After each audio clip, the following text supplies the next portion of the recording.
At this factory, they've been forging garden forks for over 200 years. Using a 600-ton punch press, 2 basic fork shapes are cut out from this hot and malleable steel. The tines or prongs for this particular kind of fork are shorter than most, because these are border forks, used for turning the soil rather than digging deep. With the basic shape now established, it's back into the furnace to re-soften the stem. A worker repeatedly feeds it through rollers to thin it down and widen it. This press then trims it, at the same time cutting holes for attaching the wood shaft.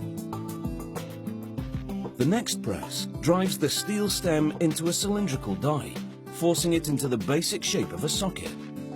The worker slides the socket into a cone form and strikes it repeatedly to refine the socket. This sizes it for a wooden shaft.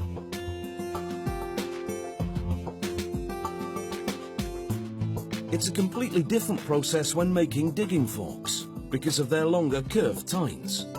After forging a spider shape, a worker bends a prong around a post to position it for shaping. This 2-person team works in tandem. One fires the spider and bends the prongs. The other inserts the prong into the grooves of 2 revolving dies to stretch them.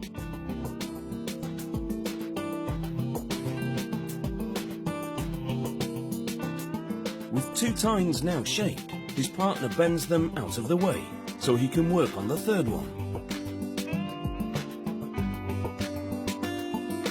Rolling takes 18 months of training to perfect. If the tine isn't precisely aligned with the grooves, the equipment could seize, causing possible injury to the worker, and the dies would almost certainly be damaged.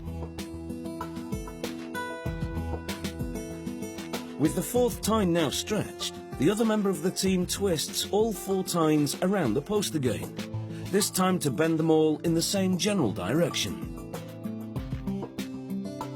After about 10 minutes of work, they have the rough shape of a digging fork. They then form the socket and crop the tines. Fired to a malleable state again, a worker drives tooling between the tines to straighten them and even the gaps between them. He rests the fork socket against the steel slope and lowers a ram.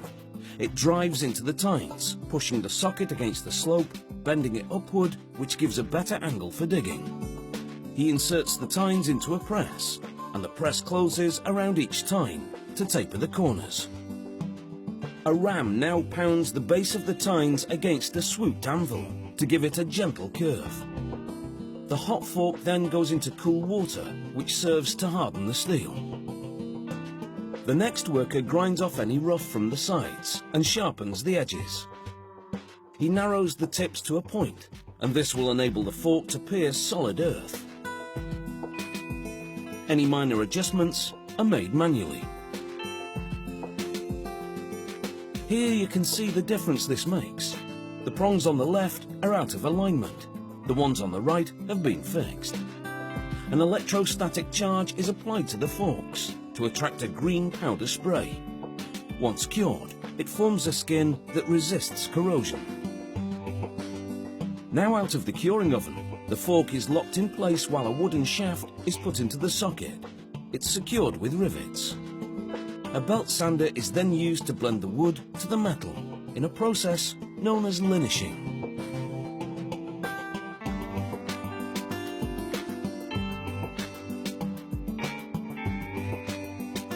Here, the bottom fork is the one that's been linished.